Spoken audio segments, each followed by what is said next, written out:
All right, you guys ready? Let's do this.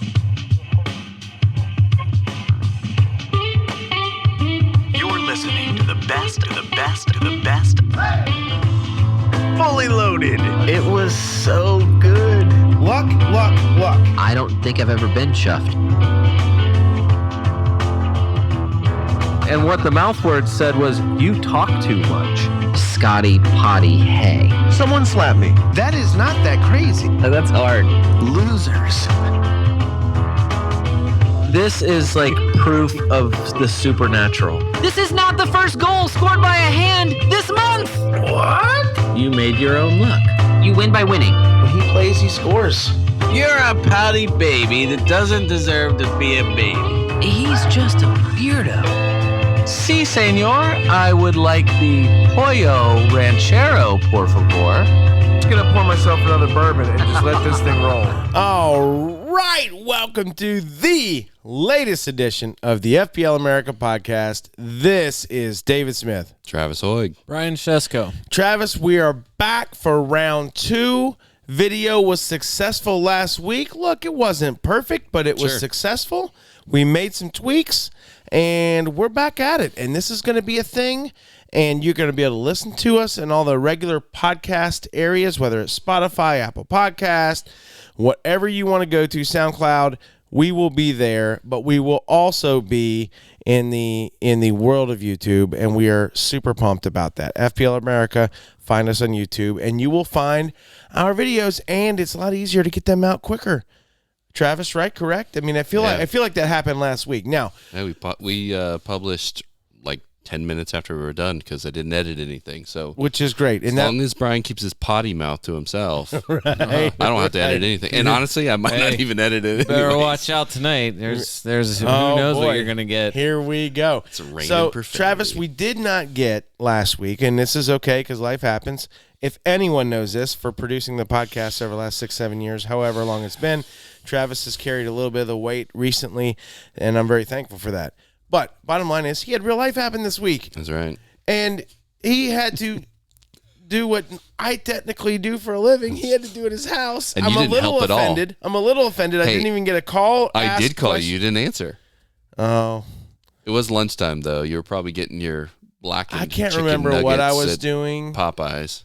Oof, man, the blackened chicken tenders at Popeyes. Let me tell anyone guy. out there, if you haven't had the blackened chicken tenders You know from what they're Popeyes, called. you're missing out. Have they replied back to your email for sponsorship yet?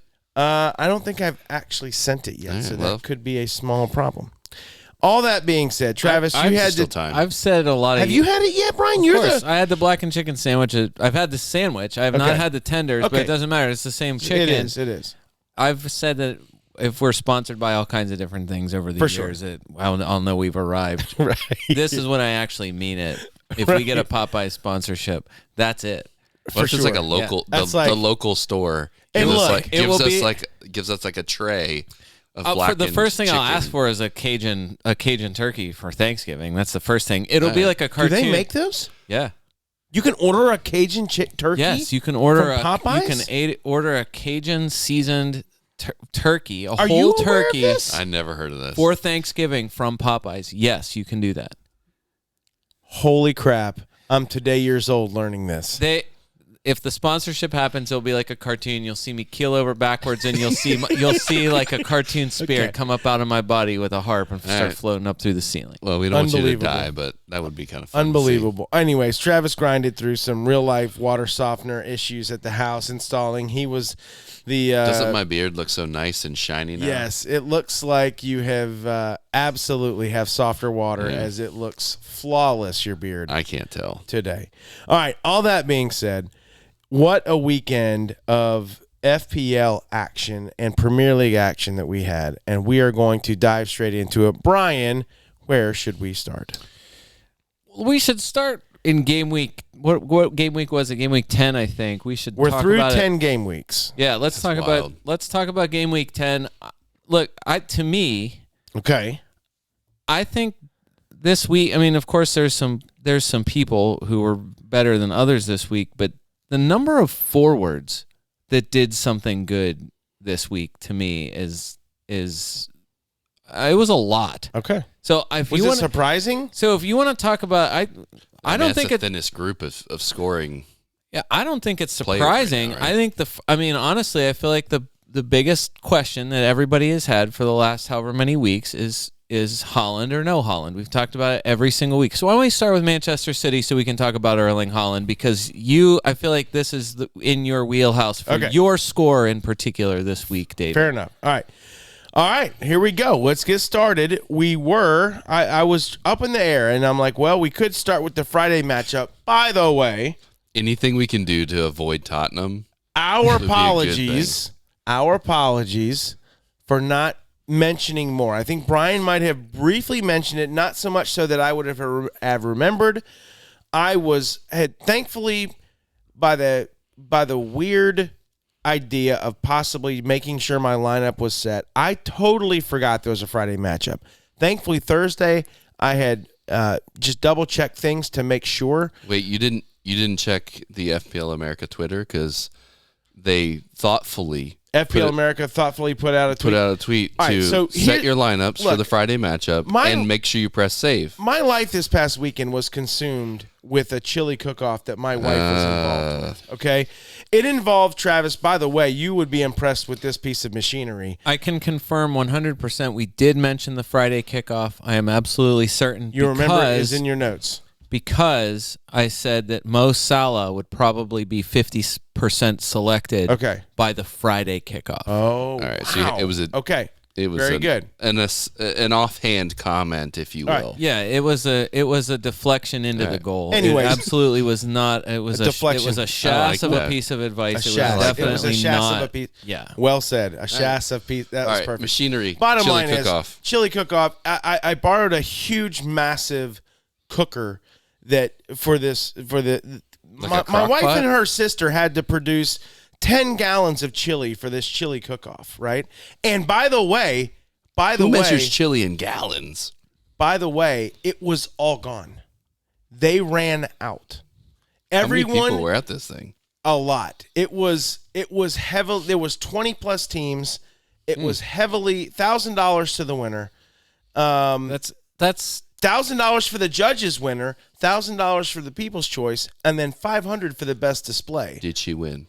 No, what? But absolutely, they should have at least placed, and it was absolute robbery. I'm not saying that because I'm a homer. I have plenty of people who went there and honestly tasted things, and I could go into that, but we're not. But bottom line This is not a cooking great podcast. experience. Travis, you would appreciate this thing. It's actually in the back of my I trailer. wouldn't hate it if it was a chili podcast. It was. I mean, Listen, there were some good chilies It's there. getting cold there were some right now, that it was tonight. like, It's getting man, cold. people are crazy. Why would you even? I wouldn't serve this to my dog. But there were some other ones that were really nice. Anyways, all that being said, that's why I checked my lineup Thursday, because I knew Friday, Saturday was going to be crazy. So for you me. intentionally captained Holland, is what you're saying? All that being It wasn't said, an accident. You just left it on there. Manchester City 3, Manchester United 0 in the Manchester Derby at the game of the weekend on the last game on Sunday. I picked Holland. Look, I have Holland baggage from last year. I got behind. There was 3 times last year I captained Salah instead of Holland, and ironically, and because the matchups on paper were better, and every single time Holland smoked me. And I could never, I had a pretty good fantasy year last year. I could never make up those points, not all of them, because he was getting, and it was like braces or hat tricks he was getting. So it was, I was, as they would say, the proverbial behind the 8 ball in a bad way the rest of the season. So I would say to anyone, hey, number one, and I said this in the pod last week, what scares you about Maguire, Lindelof, and Johnny Evans? Blanking nothing. So much. Nothing scares me about those guys. Scared you're going to see United's some legs break mojo or something. League Ben has not produced a mojo table in a couple weeks, and after him hearing me say this, he'll give me one next week. I can promise you that, because He's a good, not going to feed his newborn. he's a good dude like this. Instead, he's going to build. That's exactly right. Okay. He's not going to be making money for the new baby. He's going to be making the mojo table. Priorities, right? Manchester United has been in the bottom of the mojo table all season, and they deserve to be there. Ten Hag, honestly, Maybe not. Maybe doesn't know what he's doing. Bottom line is, Next couple of my whole fixtures are going to theory- tell us. My whole theory was I'm captaining Holland, and if he's playing, I'm captaining him because he terrifies me if he doesn't, if I don't. And so last week a lot of people didn't captain Holland, and they got by. They got by. They survived.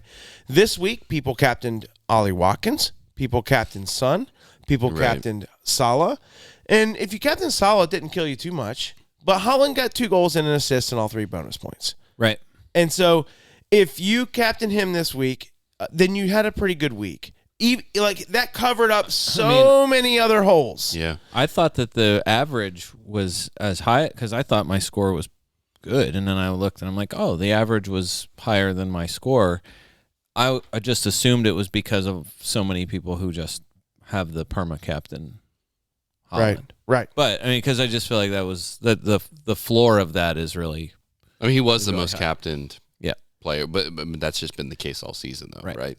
So all that being said, I just felt like, look, I wouldn't say it be cute because Salah had a good matchup. Watkins had a great matchup. I felt the same way, and I was on record for saying this, I think 2 weeks ago, when someone was playing Luton, and I'm like, I just don't love, like, whatever sometimes you think is like, this guy's going to kill Luton this week.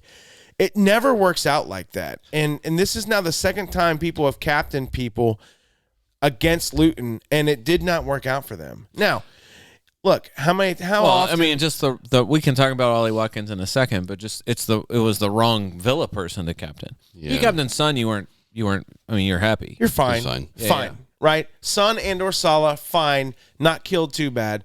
But obviously Holland was a big point winner of the week. So all that being said, I don't think there's anything else to say. I mean, is there any other major news here about City? I mean, Grealish ends up starting.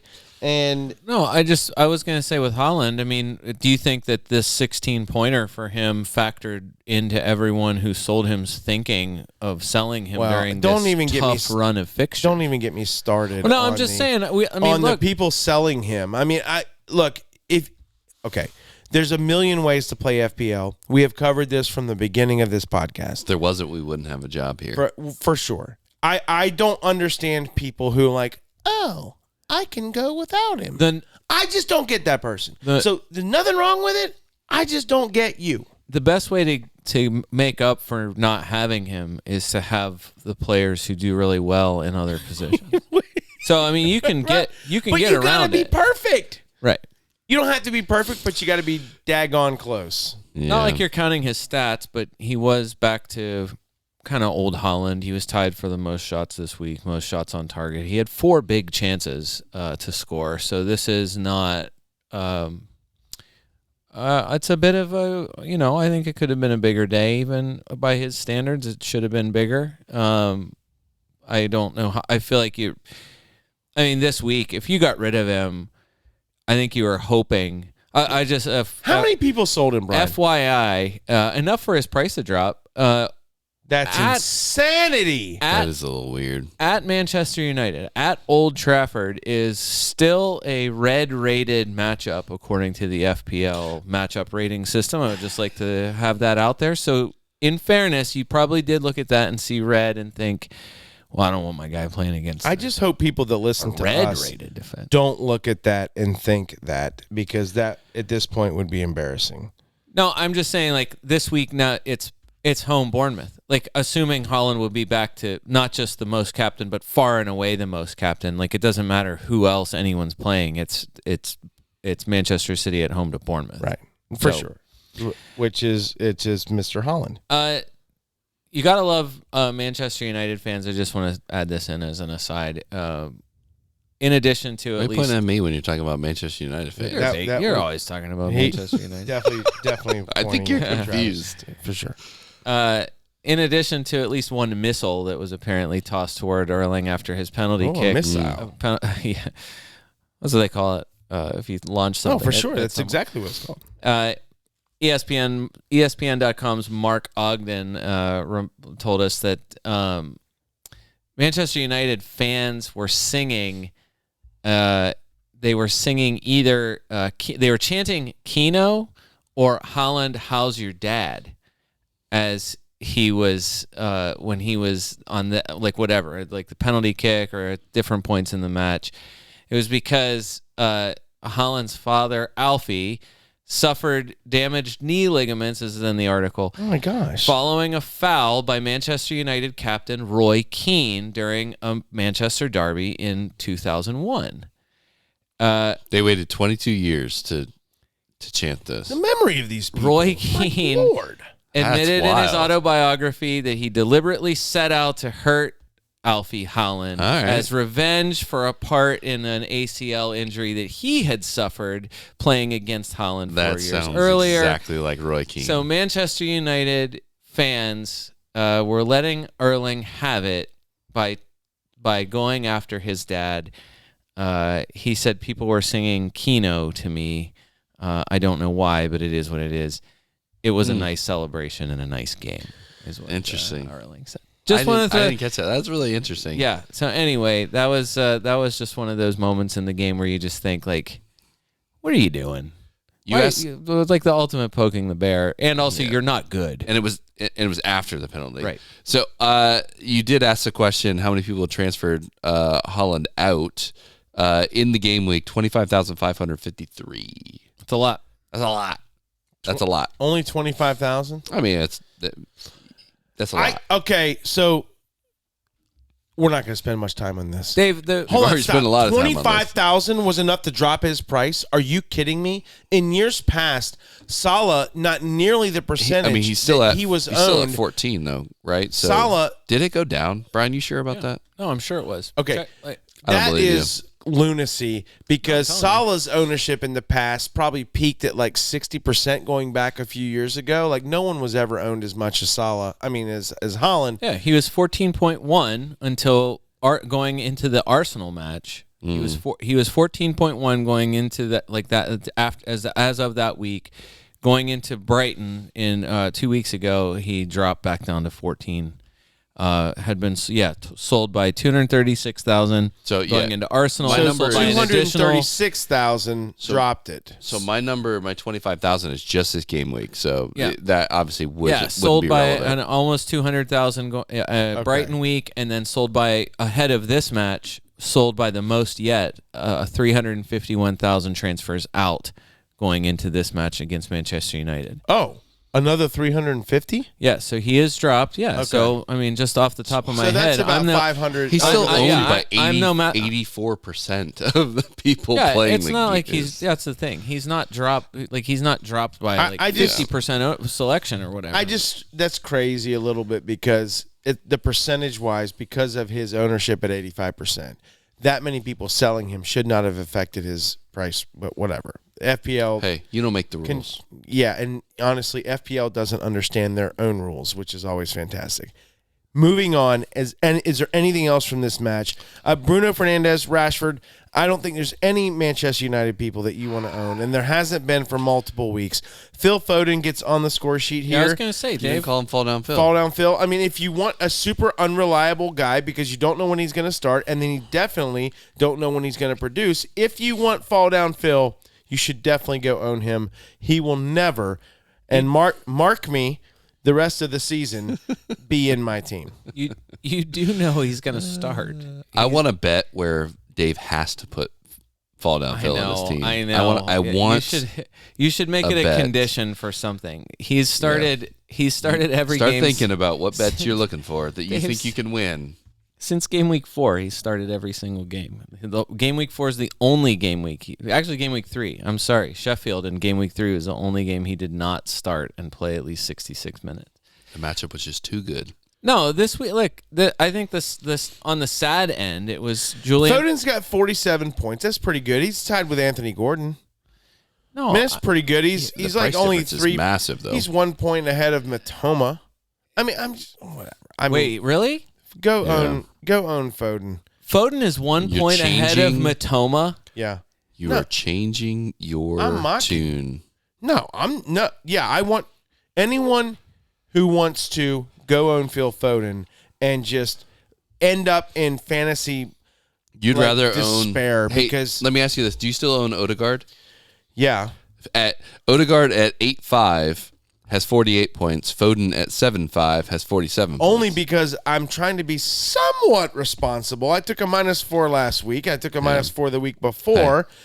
I've with you. already made my move this week. Odegaard is going out. I'm trying to figure out if I Anthony just want to go Gordon. straight to Saka No, or Anthony I was Gordon. trying to work my way to Son.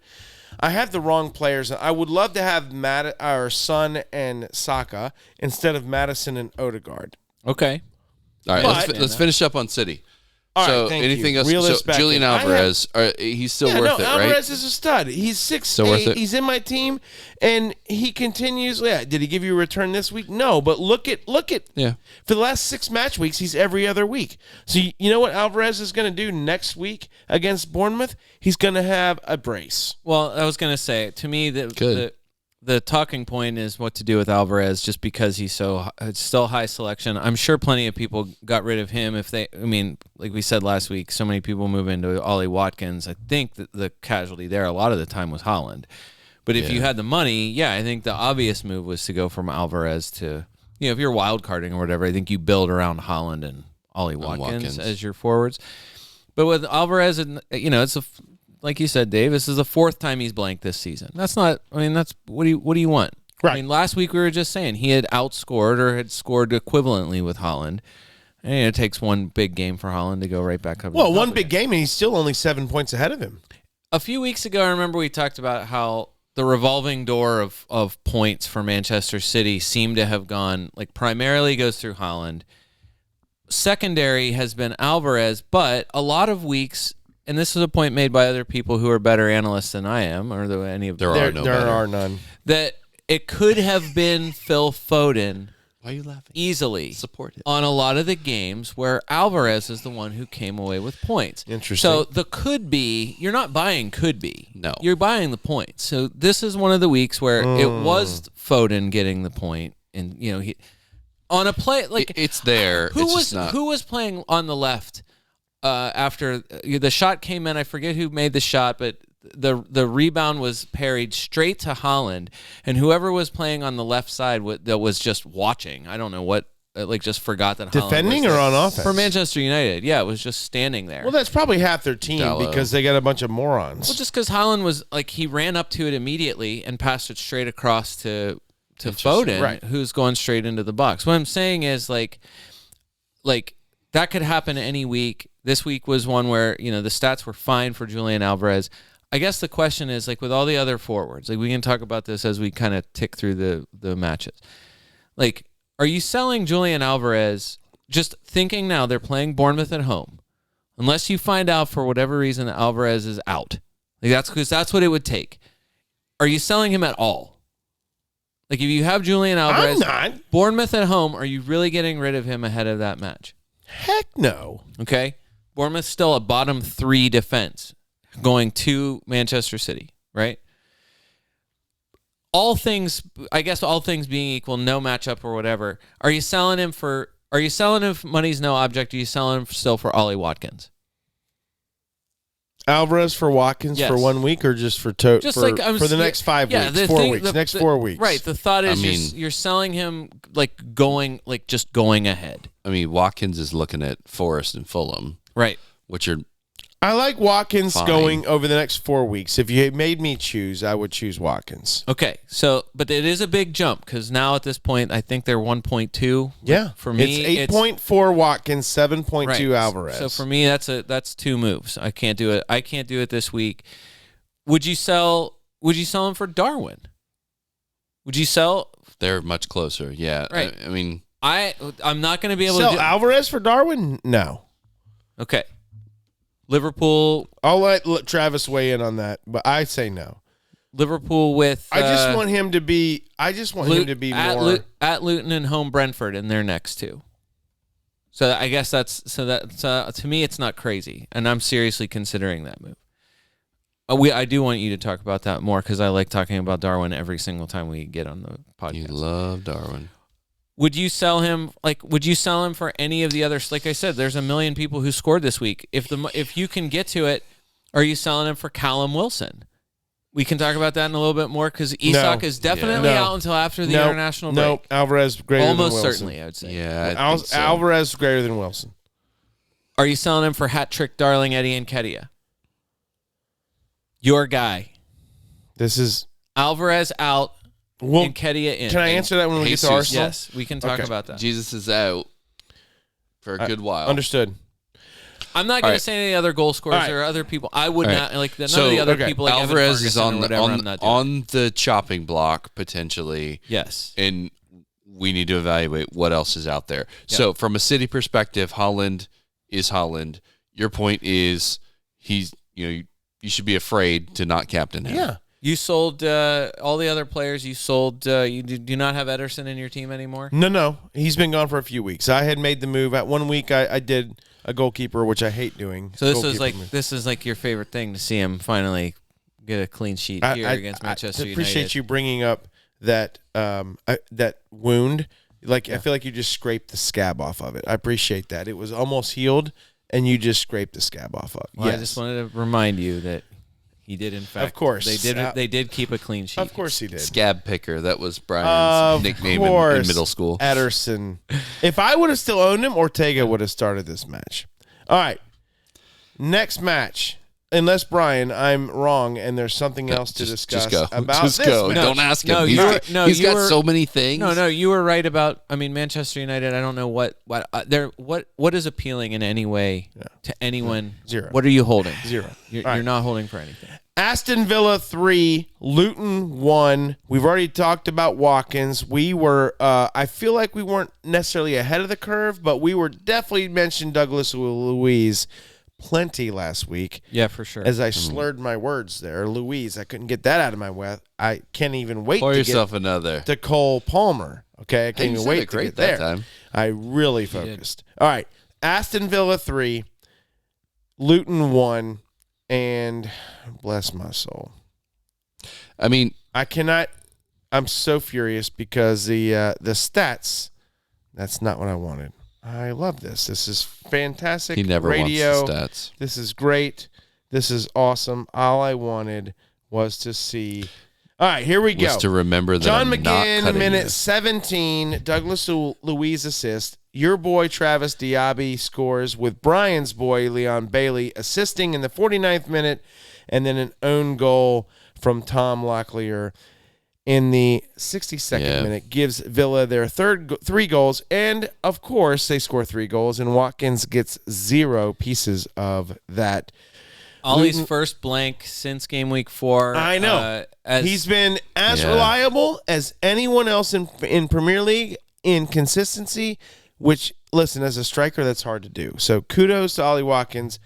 I guarantee you, Brian, I'm going to go out on a limb here, his XG was greater than 0. Ollie Watkins, as some fantasy pundits and websites reminded us, he was the biggest XG underperformer this week. I knew Yeah. it. That's what my But gut told me. I would add of players that matter for FPL, Zaniolo from Villa, Nicolo Zaniolo from Aston Villa, played 45 minutes. He had an XG of 0.93 in that one half of action that he had. He actually had most shots of anybody this week for some reason. Not sure what. I didn't watch it, so if anybody has any intel on Zaniolo. No, Ollie Watkins had a 0.77 XG. 2 big chances to score. I think Matty Cash, fed one to him that he that was either a great save or he somehow scuffed. I don't remember, but either way, he did not get anything. But in a segment that we like to call Fun with Regression, as Fun with Regression. Nothing better than regression statistics is my favorite thing about fantasy sports. Yes. Lazy FPL, a quite good FPL newsletter. I'm sure they angered everybody this week because they had also reminded the world that Ollie Watkins has been one of the most overperforming players of anyone in the game this season. Wow. Going into this match, 13 attacking returns from an expected goal involvement of just 4.7. So Wow. way overperforming. I think we had I had kind of hinted at Wow. that. It's the thing I would like to hang on to as somebody who does not have Ollie Watkins in their team. But no, I mean, look, I think this is a week where you look at it and you're just You have Trippier, not Watkins. It's just in your unlucky. team. Yeah. Okay. There's no way that there's a certain collection of players that this early in the season you cannot get to. Brian has a lot of them, and I just realized you're on the Trippier train, not the Watkins train. All right, yeah. Look, Villa has 70% possession. Luton is Luton, and look, they didn't get clean sheeted. They Emi Martinez gave them an own goal. I mean, like that, and weird. Emi Martinez's own goal is that's a defense. That's brutal for a lot of people. Is he your goalkeeper? No, I brought in Luca Dean. My brother Matt, started Martinez, and not only lost the clean sheet, but then had to give up the own goal as well. So just kind of and a lot of people, lot of people started Martinez this week thinking, "Oh, this is great going against Luton." Well, I mean, it was a defense. I mean, it was a home match. But did you see the play? No. I did see the play. It was just a contested ball that the center back kind of headed back toward Emi, and it went kind of over his head. And he wasn't ready for it. And he tried to jump back to. Like, at least, I'm sure he was at least trying to tip it over the bar. And it kind of glanced off the crossbar down onto him and then in. Your favorite. It's the most ridiculous. Yeah, it was. It's the unluckiest thing that happened. Oh my gosh. Everyone lucks out with Matty Cash because it was like minutes before that happened. Cash had gotten subbed out. Cash got subbed off. So he got the clean sheet. Luca Dean did not get subbed off. And like you said last week. Congratulations. Kanza and of course. Whoever else. Is Tyrone Mings starting for him? I'm not sure. Pau Torres, doesn't matter. Doesn't matter who else the centers are, but either way. No clean sheet for the Villa defense on the flukiest garbage. All right, Douglas Luiz. We mentioned him last week as he's in the Neto and who else am I missing category? The enabler on some level. The enabler. He-Chan. I like to call him Huang because up until this year, what he wants to be called. That was on the name of his kit until this year. All that being said, Douglas Luiz continues to produce. Brian, you crushed it with a stat last week. Do you remember that stat of like the amount of games that he's been able to do this, that, or the other and continue to produce fantasy points, right? I mean, and he's on their penalties. Yeah, it was we just ran through the list of who you'd rather have. I mean, I just think the number, like we said, the numbers for him weren't bad anyway. And then this week, he gets another assist. So starting a new, consecutive match with a return streak. You like that he gets 2 bonus points here. I mean, that's the thing. Like, usually, the clean sheet, I think, probably affected that. It's what happened with Son in the Crystal Palace match. Like, I don't think Son gets bonus points. He was definitely not on for full bonus points in Crystal Palace match until the IU goal. So, Son's points could have been a little less, or probably should have been, I would say. But yeah, like, it's just a question. I still think it's a question of funds. I mean, look, Diaby. I mean, finally showed up. I mean, this is what you're getting him for, and what you're hoping for. Yeah, the first couple of weeks, you had that nice little, upward trajectory, and then a plateau. Yeah, Travis, your boy Diaby. What do you think about that? It was nice.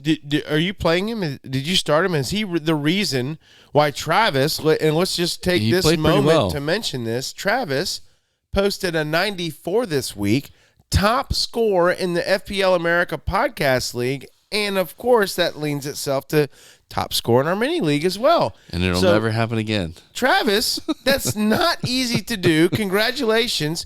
I'm sure you captained Holland. I did. Because you're not stupid. I'm kidding. I know there's plenty of other people who didn't this week.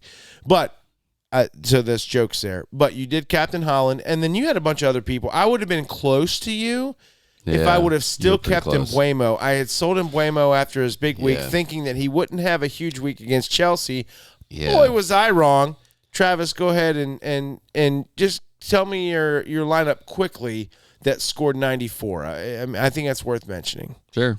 Holland, Watkins, Mbeumo, Bowen, Salah, Diaby, Saka, Cash, Anderson, Saliba, Areola. Yeah. So pretty much everybody that everybody already has or had, and I just held on to him too long. I did make 2 transfers this week, though. You've already made them after your match week. No, before the match week. So going into this match, I made 2 transfers. One of them was to free up some funds. So I moved from Jose Sa to Matt Turner to free up some money, and then that allowed me to go from Sterling to Bowen. Okay. Which didn't help me at all. Neither of them helped me. No, not at all. But they were moves that needed to be made. Yeah. So I'm going to adjust Brian's mic here. Did it drop? It may have. Brian just likes hunching over. Yeah, it's good for my neck. I feel like that dropped. All right. It may have. Yeah, it's way better. Thanks, Dave. I appreciate it. My concern is for your neck. Thanks. That is facts. No, he didn't do much. That's the thing. Like, yeah, he had a great put back shot and he got it deflected. I mean, we can say it forever. You make your own luck and whatever. I mean, he finishes with a goal and an assist and created 1 chance and he took 2 shots. So it was just maximum Diaby. Do you want to make that your podcast title this No. week? Okay. we've already I just done the don't max. feel look, look, you can talk about XG forever. It's a 0.14 XG. And It's good. You want to outperform that XG. Always. You always want, if you have a 1 goal on a 0.01 XG, you still got the 1 goal. No, it's what everyone was hoping for. Diaby's been pretty good. He had in fairness, his 2 big matches, again, he is the poor man's Raheem Sterling in his 2 big matches, but he has actually pointed in other games that Sterling hasn't. Burnley and Luton. Yeah. Hey, that is Sterling. But although I'm sure he's outscoring Sterling. He is. He's definitely outscoring Sterling. Well, he plays for a better team, so that's the other. You got to. That's so weird. weird. Kind of does, You gotta actually, factor that which in. is kind of wild. He really does. He does. Well, you're and totally right. Honestly, I really looked at moving him, but his Why matchups. would you now, though? Well, his matchups are good, and I definitely will hang on Can we to go him. So back to I didn't move him because he's got Nottingham Forest and then Fulham, so that's great. It may not be the last thing, but it's a last thing about Ollie Watkins. Dave, I feel like your favorite thing about Ollie Watkins should be that he has 5 goals this season, and 3 of them were the hat trick was against Brighton. Right. So, like, yeah, great. He's one of your top scoring forwards this season, and it's primarily like he's been ticking along just fine.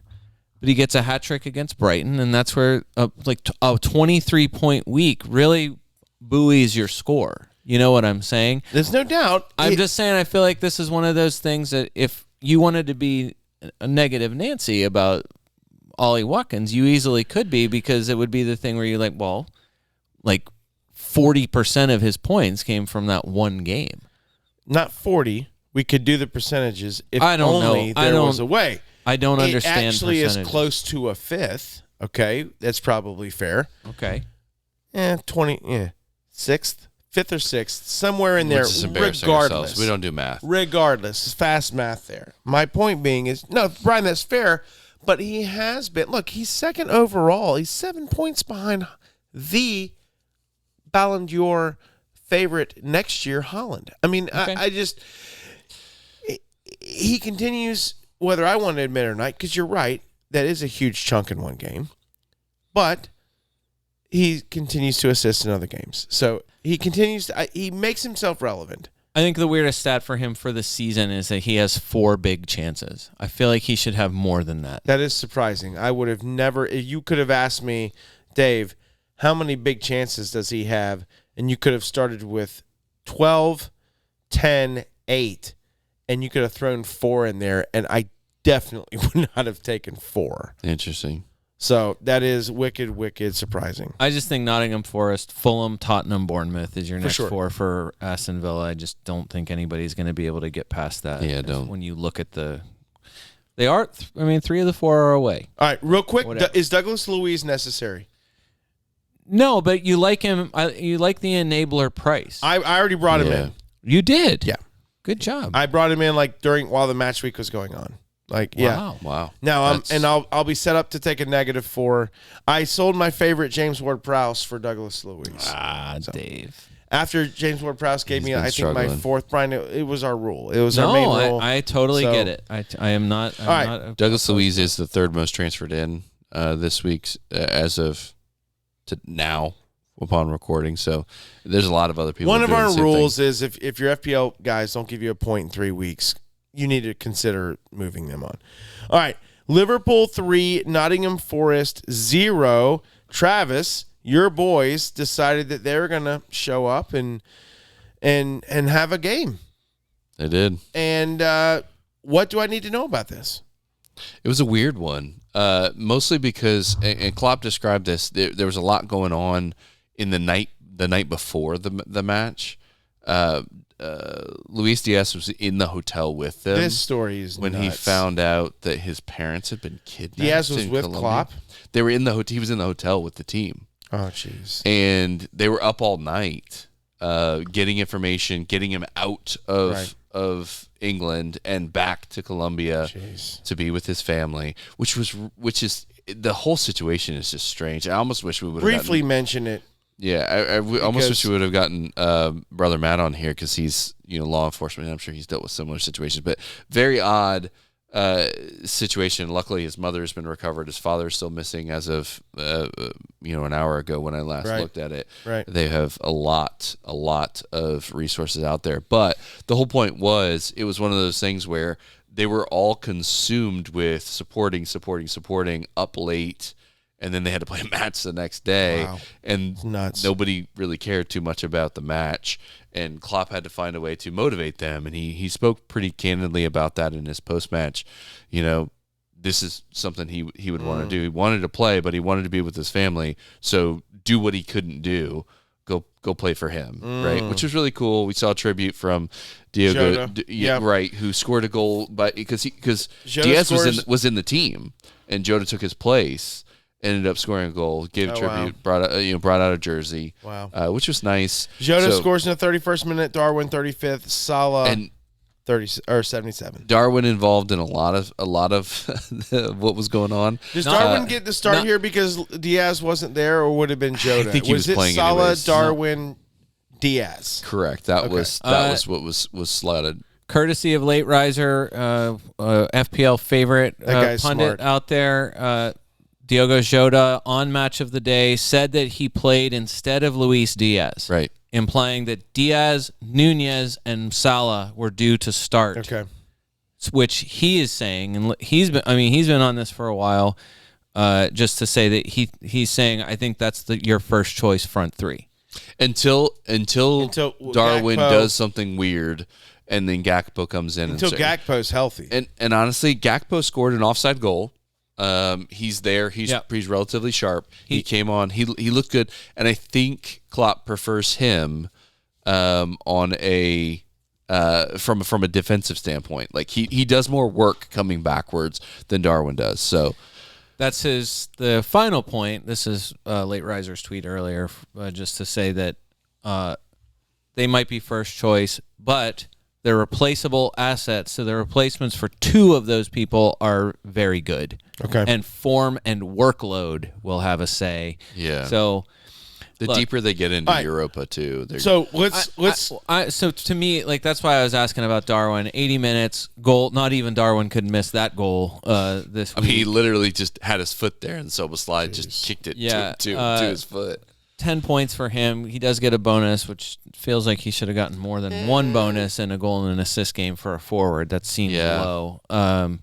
But 3 returns in his last 3, Dave, even off the bench. Darwin can't stop getting returns. Do you value real assists? This is something I feel like could be weighted. Wait, what do you mean real assists? You intend to pass it to someone who then scores the goal compared to the way FPL is scoring. All the assists where are it's like weighted. They're scored the same. So a shot that causes a goalie save that then gets turned in in the counts as bonus an point assist. system. No. The I'm Jota saying- goal off of a Right. Yeah. Okay. Right. So it's Interesting. So Darwin's assist is because he had a shot on target that was parried that Jota then scored on. So that's an assist. I'm saying it's the same as Right. like if you get taken down, like you're nowhere near shooting. You happen to be in the box, you get taken down, and then the penalty taker scores the goal. That's an assist. I just feel like it's one of those things. This is just an aside. I just think it's one of those things. Like if they You were have opinions. well, or like we've seen it before. Brighton joked about it earlier. It was Estupinian got an assist on a Matoma goal where he like just tapped it to him on the sideline, and then Matoma ran through like 16 people and scored, and that was an assist. Right. Yeah. Like Right. it's just not the same as if Yeah, it was fair. like Soboslai. Who out of Definitely his passing, mind. definitely straight across, definitely intended to put it right on a plate for Darwin to kick straight into the net. Because that's the only way he can score. That's like Hey. that's like a 5-point assist, is what I'm saying. I got you you. understand what I'm That- saying? And Soboslai played out of his mind. I was a little Is bit it worth shocked that- considering him? I don't know. It's his This first is a two Premier League assists. fantasy Premier League podcast. Yeah, first 2 assists in the Premier League this season. He played like prime Gerrard is what he played like. Easy, he looked easy. he looked the part Easy. for once. You should stencil that on the wall Oh down my here. gosh! prime Gerrard. Easy. Well, it's funny because Calm you say that down. because he does have a Gerrard tattoo on his forearm. Oh, Would it- Lord. To me, is it the ultimate luxury transfer to bring him in? I just Soboslai? can't- oh yeah, he's $7. I just can't think of it. There's There's no too way. many other people. That's what I mean. Oh my gosh! Four All right. chances No, there's created. too many other people. 4 chances created this game week, as many as anybody else had. By the way, I wouldn't be surprised if he became relevant, but I don't think he is yet. he is third best for midfielders for chances created this season. Bruno has 29. Bruno Fernandes. He plays for Manchester United, Dave. I think you may have heard He of plays that guy. who? Bruno Fernandes, Manchester United. 29 chances created. And Is Madison. he the one that hits his girlfriend? No, that's a different guy. Easy. One of several. Anthony. No, that was hilarious because did you see him leg sweeping at Doku? Yeah. Yeah, it was hilarious. Whole big thing. And somebody said, "Hey, it's not He's your convinced him girlfriend." with his girlfriend. He's Exactly. confused him with his girlfriend. Memes, whatever, people do that kind of thing. James Madison, of course, leads all midfielders with 31 chances created this season, and I think that's exactly why Madison at whatever 7.6 or something like that, or Soboslai at much 7. better. Yeah, I yeah. think you're probably still All right. taking Absolutely, Madison. Madison. Madison's up to 8.1, by the way. Oh, so what am I talking about? That's a big jump. Soboslai's only created 3 big chances. I kind of don't believe that. He's just not there yet. He's getting there. I think this game proves The he's hockey getting assist. there. Yeah, it's a hockey assist. He has- He's playing well, but he's feeding. I the just people don't that are want to. feeding I think we've the already goals. talked too much about him. No, I just want to. I'm probably saying, right. like, I just think it's worth saying just because he had Okay. a bad eye test game this season. He's looked good. I don't think that's true. I don't think I agree with you. I don't think he's had a bad eye test. Right. game. And I'm just saying, like, he's one of those guys. He's doing all the extra work. Yeah, he's doing the running that Henderson would have been doing last season. Brian, And he's looks good. And He he's looks 90 great, though. minutes. He I looks- have 90 I have a minutes. name. Oh giver. yeah, Go ahead. Ode to Fantasy Focus. More points: Sabotzlai or Matoma? I'm going to say Soboslai just because I'm surprised to find that Foden has more than Matoma. Matoma 46, Sabotzlai 44. Okay, it's way Who closer. has than- more Way points? closer. Bruno Fernandes or Sabotzlai? You're setting it up. I still think it's Bruno, but it's close. It is absolutely Sabotzlai. That's great. Who has more? You'll love this. Who has more points? Declan Rice or Sabotzlai? got to be Declan Rice. Look at it. Look at his posture. He's got his arms crossed. We've He's now- looking down. He's looking down his nose at you. It's gotta be Declan. Sabotzlai by 2. Oh really? Okay. But I couldn't wow. believe Declan Rice was that high. Hey, All right. he Anyways, scored all that goals, being so. said, the fun stuff. All right. it's all about do you have Salah or not? If you Yeah. don't, I don't know why anyone would have Salah, and I don't know why anyone would not have Holland. I don't understand those people, but kudos. If you wanted to live in that he world, meant not have Salah, not have. No, I think he meant why would you have? why would you have not have Salah and or not have Salah? Well, You why would think you not how- have both? You should of have them? both. Okay. Yeah. Yeah, for sure. What about the defense? You're extremely lucky to get a clean sheet. Wow. Extremely lucky. Yeah, I think so too. Elanga put one in my favorite spot directly under the crossbar. and missed. It looked Yeah. like it was. It was close. And you know what's crazy? They didn't get a shot on target until like the last 5 minutes. It was in stoppage time. That That is going to go down. I'm going to look at the number because they hit the post. I know. I'm going to look at the number here because I want to see. Was it the millimeter? Did they have to measure? Did they take it to VAR? No. No, or I'm saying that the Hawkeye line. The thingy? casino. Yeah. If you're Vincent Company. shots off the crossbar normally are not a high XG. Okay, for sure. So that shot. He had 3 total What shots. was Alanga's? 1 shot on target for Alanga. So of course, like you said, that does not count as a shot on target. It goes in as an XG of 0.44. That is a 0.99 repeating XG. I don't care what the numbers say. Yeah. How If close that it is is, a it came centimeter down. Yeah. lower, it ricochets down and in. down into Yeah. the goal. It hit It in was- exactly the spot where it can come back out, which is Just one amazing. Right around the radius. is one a touch. tiny But like pencil eraser width Travis, of a spot. Some people went to Simicasas now, two clean sheets in a row, Which Like, is so, lucky. So It's what's lucky. going on? I mean, That's all is it it not is. to be relied upon? No. I wouldn't be surprised if he doesn't. Yeah, I don't know. Is it It's not a move I would overstatement the make. way people talk about him? I have heard repeatedly the word gift to describe Simicas In as what- a defensive asset at 4.5. He's probably not 4.5. Did he go up tonight? He's going to. If he did Probably not, will. he's going to. That was, of course, there that's was like a last. That was like just- my last debate was to sell last week was to sell Udagi for someone who was Simicas playing. did go up to 4.6. Okay, so I made a choice here. that's a good choice. In between I gave Brian a choice of drinks here, and I was waiting for him to choose, and I just chose. All right. Yeah. Anyway, the point is, do you, like, if he's still a choice, I mean, I feel like he's not a bad pickup, I would say, because Robertson's out for a long time. The issue is the schedule's great. it is, but I just have a feeling he's not going to get all the minutes that Robertson would have gotten. And so I'm not quite so sure that it's just going to be him and not some, combination of Gomez and there's a youngster that they brought up that is healthy that could potentially play. So I'm just not convinced he's going to get all the minutes. So All right. if he's your fourth defender and you're willing to play a 3 and you got 5 midfielders, more power to you. Would you rather have Simicas or Botman? Right now, I would say probably Simicas because Botman's not back for another 2 weeks, I think. So. Would you rather have Udog E or Simicas? Simicas again because Udogi's just not playing. So Okay. Well, he's not a bad pickup again, but he's a fourth defender pickup, not a. Okay. yeah, and just on Udagi, he was. We'll get to Spurs. Well, no, I'm just saying, like, Right. it was. We'll get to Spurs. Brian. You don't have to talk to Spurs about all the time. It's just Spurs. No, I'm just saying that Gosh, the Twitter's just blowing up about how much you talk about Spurs. I know, it's practically all Spurs. All the right. time. What is it? Yo, say it. No, just that he was an injury. He was an injury concern. It was a fitness Right. concern this week. He 2 weeks ago it was. So he will be back. 55 minutes. Yeah, he has not lost his spot. No one has replaced him. It was entirely, So Ben Davies is not a buy. no, absolutely not. And neither is Emerson Royal.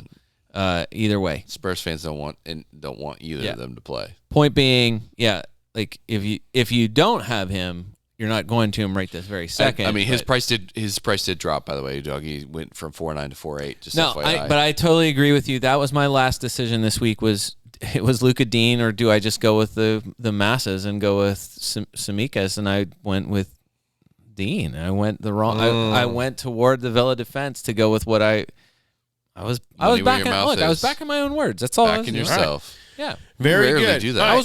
was wrong. What do you want me to say? 11th. I'm happy to say that.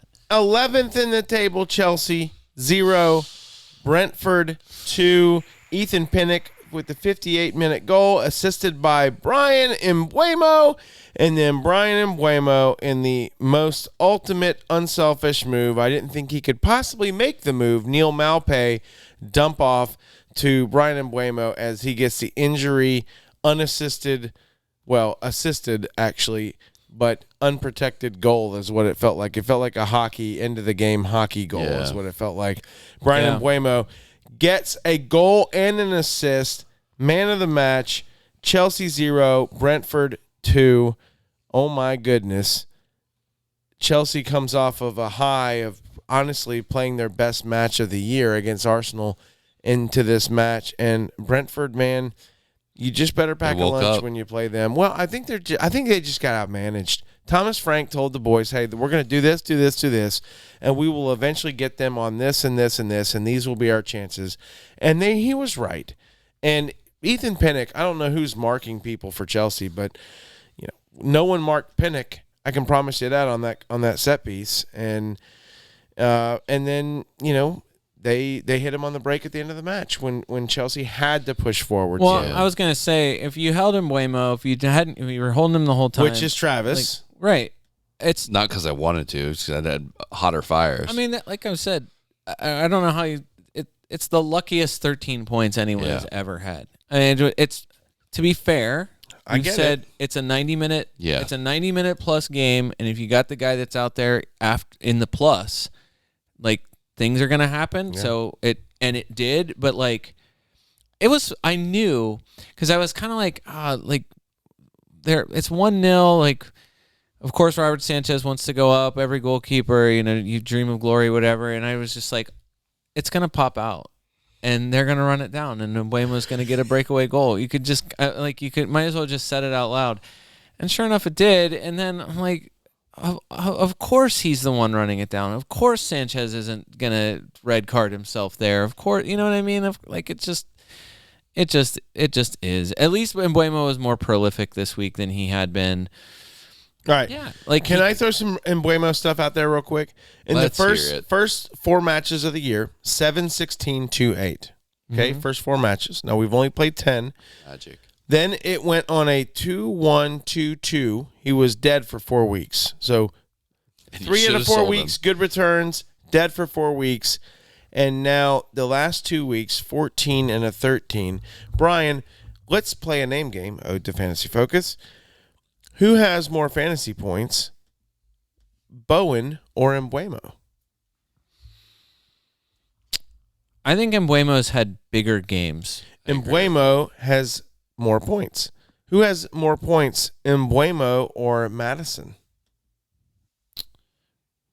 I just think his bigger games put him above Madison. I'm going to say Madison. Mbuemo has more points. Who has more points, Mbuemo or Heung-min Son?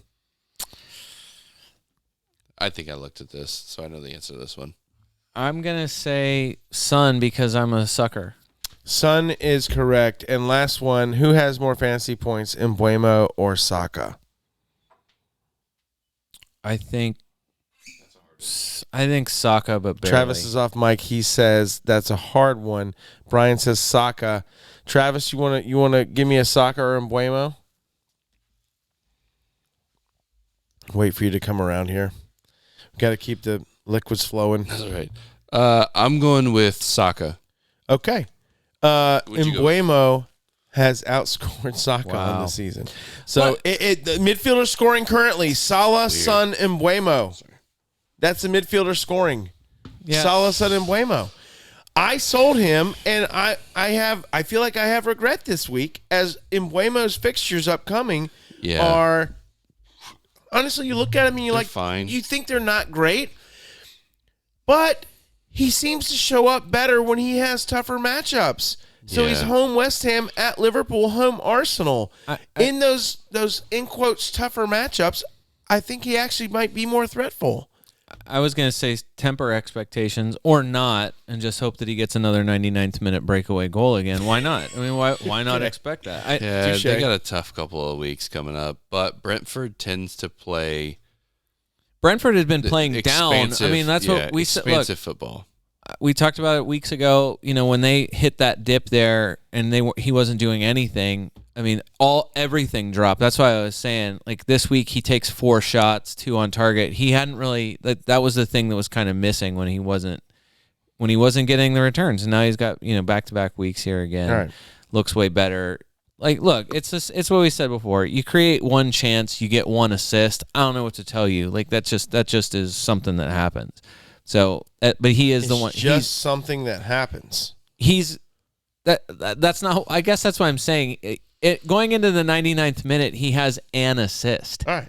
So I'm just saying, like, that is such a massive turnaround. I get it. I know. So true. From 98 minute to 99 minute. That's Right. what I'm saying. I mean, Salah was in the same boat, though, right? Like that last goal that he put away was basically the same type of situation, right? All right. Well, at least there was plenty of time left, I guess, is what I'm saying. Believe it or not, Raheem Sterling played in this match. Hey, Sterling is he's doing what he's normally doing. He's getting Running around like a freaking fairy. Yeah, I mean, it's facts. he's getting into the box more than anyone else. He had the most touches of anyone in the box this week. Is he the for one, Travis, midfielder. where I said he goes touchy, touchy, touchy in the box? Is that? Look, he did it again. That was 2 weeks ago. I will be that on episode. record, and it hasn't happened yet. Touchy, Through touchy. 10 matches in the season. Actually, that's not true. This is 11 matches in the season. Is it right? One? No, it says match week 10, but sometimes if you count like 1 through 0, it's actually 11 numbers. You ever done that? It's crazy. Whatever. His No. 2 returns, however many games, 10 or 11. I think they've played 10 match weeks. 10 match weeks, and his 2 returns are against Luton and Burnley. Yep. His ownership is at 7.7. Call me. I feel like I'm Scott right now. Call me when he does something. I think the bigger question is, what if you brought in Cole Palmer? You brought him in with hope, and is there still hope? Yes. You still He's on feel okay penalties. about it? But the difference between bringing in Palmer, I brought him in at a 4.9, and he moved up to a 5.0. And Sterling's at a 7.0, so £2 difference, right? Yeah. Yes, I would have thought that Palmer would have gotten something out of this match. He did not, but like it's. I mean, if you're running if you're running a forward line of like Holland, Watkins, and Alvarez, Which I am, and you need a number of budget midfielders, Cole Yeah, Palmer Palmer is has to be top of the list. especially with Neto injured. Absolutely, sure. Well, yes, he's a reasonable option. We no will question. get to that match. Even Is there with this anything- result. anyone else on Chelsea other than the fact that, again, I said this last week, it's ridiculous. They have five goalkeepers in fantasy. That's so ridiculous. Anything else on Chelsea that's worth owning or going to? Palmer was one of the players this week. Like a bunch of players created 4 chances. That was the maximum this week, and Cole Palmer was one of those guys. Which that makes sense. He has been playing well. It didn't show up this week, but Palmer has been playing well. Yeah, it's just if kind of how you see Chelsea. Are they a mid-table team? Do you believe that they have? Do you believe they have top? Kind of big 6 potential. It doesn't feel like they do. I don't think they're there yet. I think Pochettino's realizing this. Something is This missing rebuild is just harder than he probably first thought. And I like they Pochettino. need a whole back line. I like Pochettino. All right, let's go to Brother Matt's favorite team. Spurs 2, top of the table, Spurs 2, Crystal Palace 1. I wonder if all of the people who are griping about fairness and calls and everything are going to come out in defense of Tottenham for getting kind of shafted here on the goal, on the IU goal, because there was a very clear handball prior to the goal. I wonder if everybody's going to have the same. What's weird sympathy. is that I watched That this way. match. I didn't actually notice that. It was a long review before they finally allowed the Yeah. goal because, and as the announcers were saying, there is no unintentional handball on the offensive side ahead of a goal, and they allowed the goal anyway. So If it just touches wondering. a hand, Yeah. no matter what Yeah. happens, it's not a goal. Interesting. Right. Supposedly, But by the letter of the law. so by letter of the law, it was good, or it was a bad call, but for FPL purposes, if they was tire- really good if they Because tire- Anderson yeah. gets an assist. Hey, if they tie or lose that match, absolutely, they're making a big deal about it, and they're doing the replay game. right for sure. But because Yeah. Spurs ended up rightfully winning this game. I mean, they outplayed them for sure. No, but I'm saying the bonus also was for the Son. I said went from he went from no bonus to more bonus and finishes Because all the there was clean no sheet guys. sheets, yeah. right a double digit score. Spurs had this 75% possession in this match. week. But they only had one shot on target. The discussion in How do you score 2 goals? Well, an own goal. That's how you do it. One shot on target. Exactly. You do what I've been saying all season. You aim at Joel Ward. absolute hero, gives Madison an assist again. Like this is back to the assist discussion. No, just that he, it goes in as a, it's a Madison. Madison gets a return for you, and then the thing I think is the most important for what happened. First of all, the first half was slow for them. Yeah, lots of possession. Yeah, right. I didn't know if they were going to break him down. Creativity, but no end result. And, obviously Ange was not happy with the way they were performing. And Richarlison, lively but sloppy and wasteful. Isn't that with his MO, though? Exactly, which I'm saying, who ends up creating Son's goal? Brennan Johnson off the bench. The guy Madison did all the hard work. Brennan Johnson just made the final pass. No, but it was, he had to put it, it was, again. It was a good pass. It was a well-worked goal. Great, great pass from Madison. Team goal. But yeah, a well-worked team goal. And again, Son, not a lot of chances here, but Son gets a great chance and he buries it because that's what Son does. And I made a move. Okay. Already this week. It's the only move I'm going to make. Okay. I moved from Saka to Son. Don't hate that. It seems like a lateral move, but obviously Son's second right now. Is it lateral, though, with him scoring as much as he's scoring? Dave, I want to ask you about Saka when we get to Arsenal because I have some questions about it. And my feeling would be, wait, you've already clicked confirm on it. He's already done I did it like 2 days ago. I feel like that's not – I don't hate that. I'm not going to knock that at all. I'm trying to figure out how to get to Son as well. My feeling is I would want to try to make both of them in there somehow. And Yeah, and I'm on that train, but for now it feels like especially from a matchup standpoint, I want Tottenham more than I want Arsenal right now. Okay, so I don't know. I think it's more that it's not like Saka has it's his. I don't want to make this a floor ceiling debate because they both have great high end potential. So, Son is as explosive a player as there is in the game. This game, look, it was a spirited performance at Selhurst Park. Like Crystal Palace finally put it together. Again, they're back to being they're still decimated by injury here. But great, much better than they were 2 weeks ago, that's for sure. And but no, it was still Spurs mojo is high. This is like the highest. Yeah, I just like Arsenal's schedule upcoming. In other words, if you're splitting hairs, I would look at the schedule. I would look at the schedule, and I like Arsenal's schedule better than Spurs upcoming.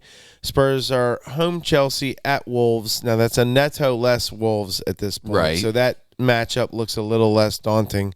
Although if Hwang is in there, then Hwang might be able to do some good work. Then they're home Villa, at City, home West Ham, at Newcastle.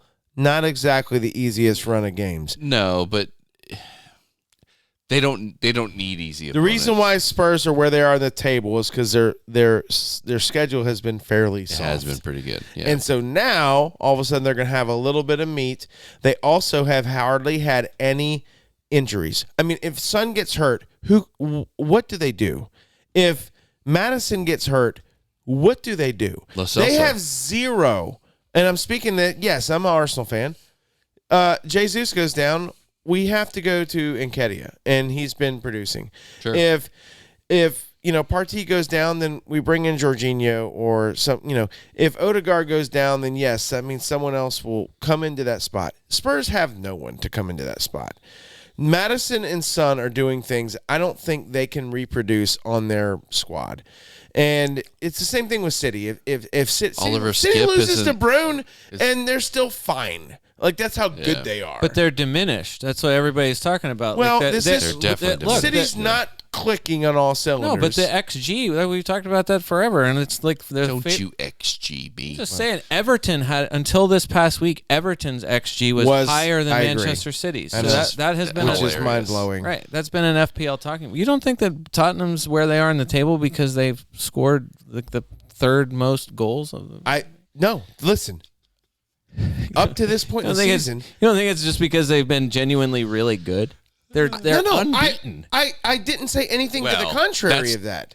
I said there's an asterisk on that one. I said they've had a good schedule. Unbeaten. I said they've had a good schedule, which is fact. Yeah. And they've also not had any major injuries to key players, which is fact. They do have That's my point. very easy schedule. So far. Liverpool's lost Gakpo. They've lost Thiago, which he can didn't never even play say. this season. They've Robertson. I'm saying there's other teams who have battled injuries, whether it's to major players or semi-major players. Spurs haven't had that. Now, maybe they Leicester their way through the season, and they never have that. We do know that can happen.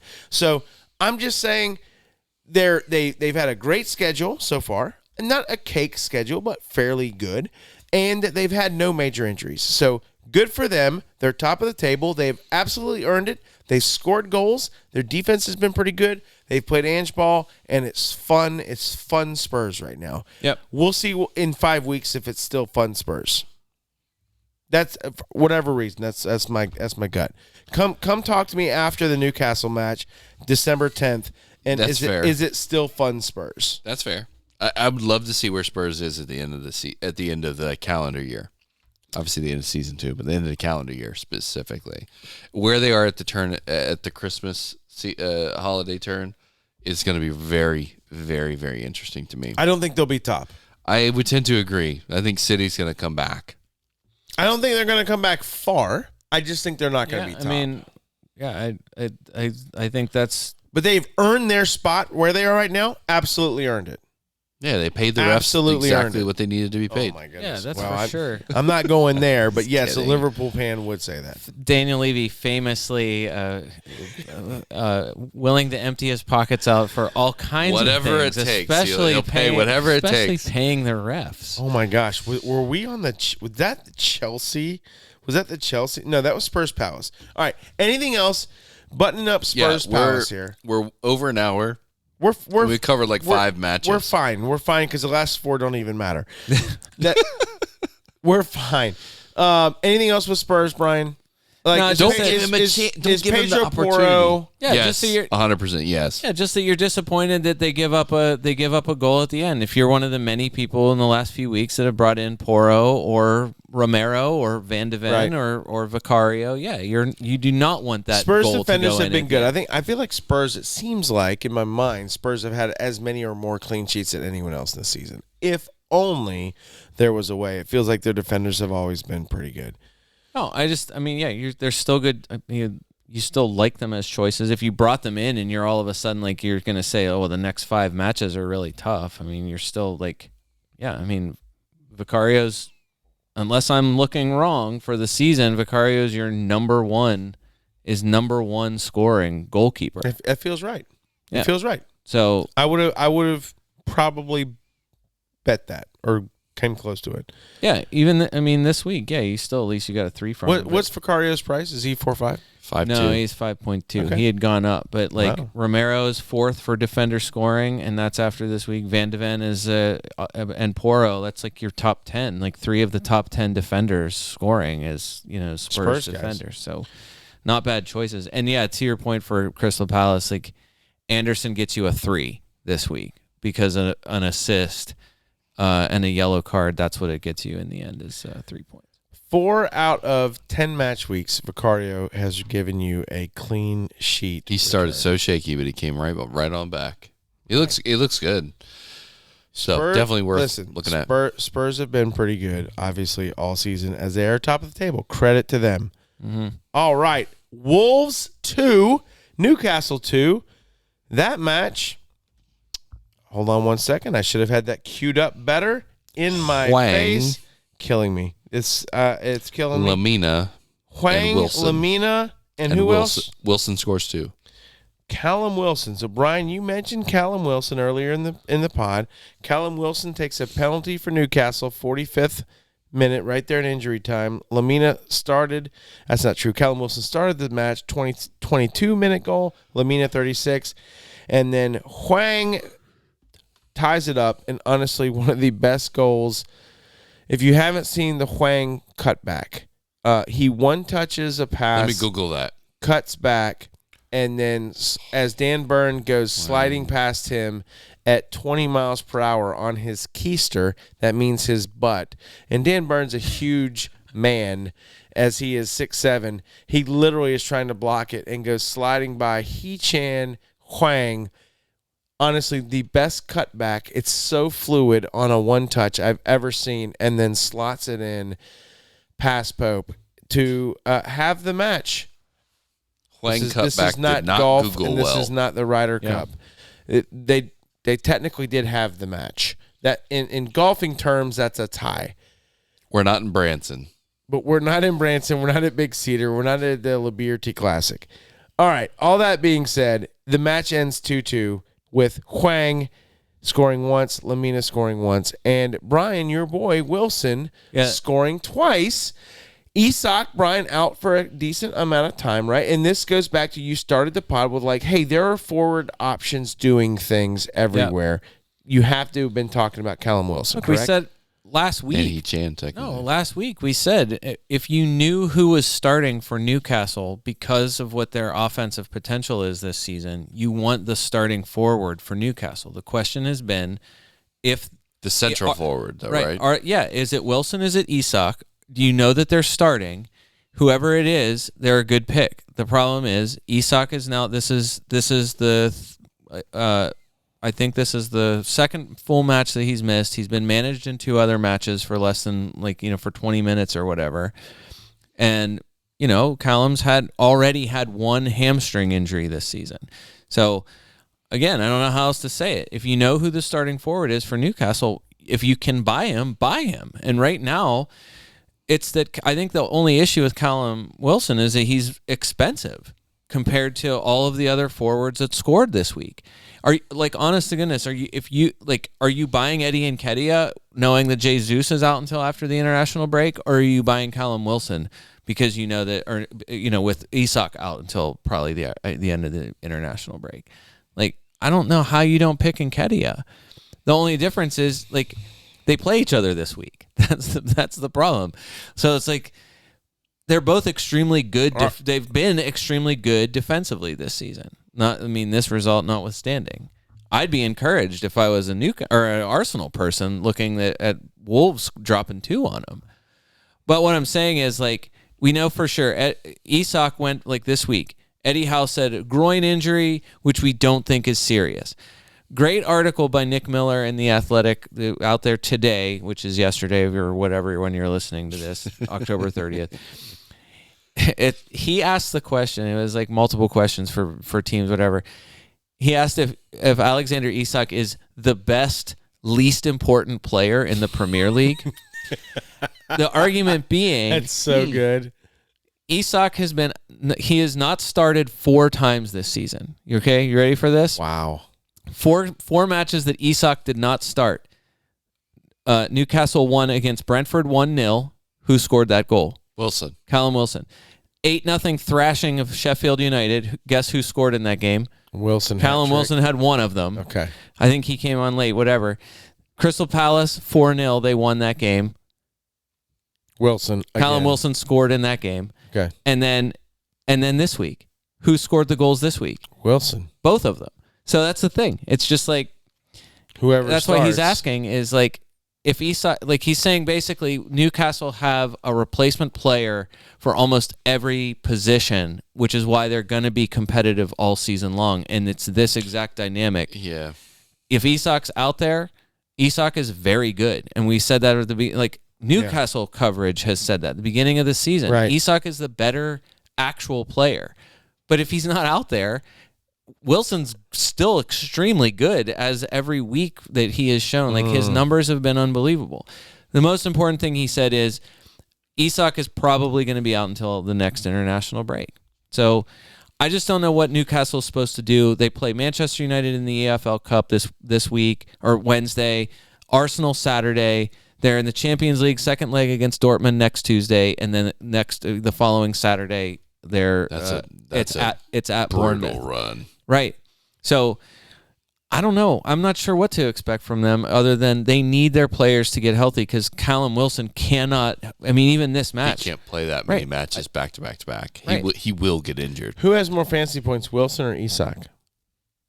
At this point, it's got to I be think Isak. Callum Wilson does. I say Isak. It's a stupid question. They're both tied. That's great. See, that's the kind of the point. Who has more points, more Wilson minutes. or Vissa? Viss has been up there. I think Callum Wilson does. Another dumb question. They're tied. That's great. Who has more points, Wilson or Darwin? Finally, something relevant here. It's got to be Wilson. I think Callum Wilson does. Darwin. Okay. No Darwin way. has outscored Callum Wilson. I just want to put some things in perspective. And perfect example. Callum Wilson 7.8. Who's Darwin 7.4. Are you serious? If I'm picking He's one, too expensive. I'm picking Darwin. Hey, Over Wilson. you're smart. After all that you just I like threw that. out there? No, that's good. No, that's the point. I'm surprised. No. The I'm point, surprised about that. I hear you. The point is, I'm a Liverpool Wilson man is now. great. Have you not listened to this podcast this No, season? the point is that Wilson is great, but he's too boy. expensive. That's the point. It's 7.874. That's we're not talking that type It's- of money. You know too what I'm going to expensive. do? I'm going to do one of those half and half jersey things Oh people my do. gosh, And it's going to Wilson be and Sun Darwin. and Salah, and it's going to be a white and red. Oh It'll be my Sun, and I'll Lord. have it'll look like Sola. Talk at the about an end, probably. ultimate player. This Those guy. two guys. All right. Anyway, Ben Dinnery said today, quoting Eddie Howe, Alex is still where he is. Aggravated the injury he suffered against West Ham. We'll wait and see whether he'll be fit before the international break. There's a high chance he won't. If you're buying Callum Wilson, you're buying the starter. So that's the one thing that you know, that like the good thing there is that Callum Wilson is playing and is gonna be the starter, barring an injury setback. And we for him don't know somehow. that about Darwin. Yeah, We don't. with Gakpo. Yeah, Or the second Diaz, hopefully gets his parents back. Then Diaz is back, and now there's a possibility that Jota could start instead of Darwin. I'm just saying, man, it's not. Darwin can't lock his position down. Therefore, I will never lock him down in my fantasy lineup. Well, if he gets on a decent run, You can't and he's tell me getting I'm pretty wrong. dang close to getting there. You- It's very likely that he will end up. I just in heard the you say team. pretty close to getting there, which means he's not locked down. Which Well, means the issue again, is he needs consistency, and right now he's got a very short span of positive results. If that span grows and grows and grows, he's going to keep getting chances because he's a confidence player, and Klopp knows he's a confidence player. And if he's got the confidence, he's got the results, he's going to keep playing and keep giving him minutes until that stops. You know what I need? I just need a guy who I can rely on starting every week, and Darwin is not that. Ollie Watkins. Ollie Watkins can start every week, and he does. Arsenal 5, Brian. We're finally getting there. Arsenal 5, Sheffield 0. Arsenal hold the clean sheet, and they run roughshod. Excuse me, as I'm burping, over hapless Sheffield United. Luckily, Eddie we got that on video. Brian. Yeah. Eddie Nketiah. Now, look, you can do it once, and that's like okay. A bunch of people do it once. So scoring hat tricks for me. Number one, I always say there's only 3 or 4 guys typically in the Premier League who can score hat tricks. Okay, it used to be Jamie Vardy, Harry Kane. They're not in the leagues anymore. Now it's Haaland, Salah, Son. Those three are hat trick. They can score hat tricks. There's a few guys who have scored a hat trick in their lifetime. Ollie Watkins has done it once this season. Eddie Nketiah now has done it once this season. I do not put them in the same category as the other 3 guys I mentioned because, number one, you have to do it twice. Anyone can do it once. This feels like winning a Super Bowl. You can win a Super Bowl as a quarterback. You can do it once. If you do it twice, it's not a fluke. There's a lot of mediocre quarterbacks that have won Super Bowls. There are 0 mediocre quarterbacks who have won 2 Super Bowls. I would put hat tricks in that category as well. As Patriots fans scream Eli Manning's name. Eli will be a Hall of Famer. And Eli's Probably. a national champion. Eli will be a Hall of Famer. No, it's not an NFL quarterback podcast. Thank you. Dave, first of all, go finish. You want to finish? No. You go because you'll cue me up for whatever I want to say. I can guarantee. First of all, the Gabriel Jesus injury roller coaster of information was wild. It was wild. So I would say everyone makes early transfers anyway, as this podcast demonstrated. So unless you were on a wild card, last week, you probably made your move or moves long before any of the news got to you. So Right. whatever. Right. I couldn't fault you for not going to him even when there was injury news. It went from felt something in his hamstring and we'll have to see to not expected to keep him out any length of time and he's pretty sure it's nothing to scans show a muscle injury and we might lose him for a few weeks again. That's the level of information that we're getting on a injury substitution for a hamstring for a player who's already dealt with injuries this season. So it reminds me a little bit of Reece James and Gusto, only for players who you actually like and can be good, I think. It's just that it doesn't matter how many minutes Reece James plays. He's an injury risk all the time. Have we reached that point? All the time. Are we at that point with Jesus? Are you worried about him? That's got to be why City generally? sold him, right? I want to throw some things out there that are going to blow your mind.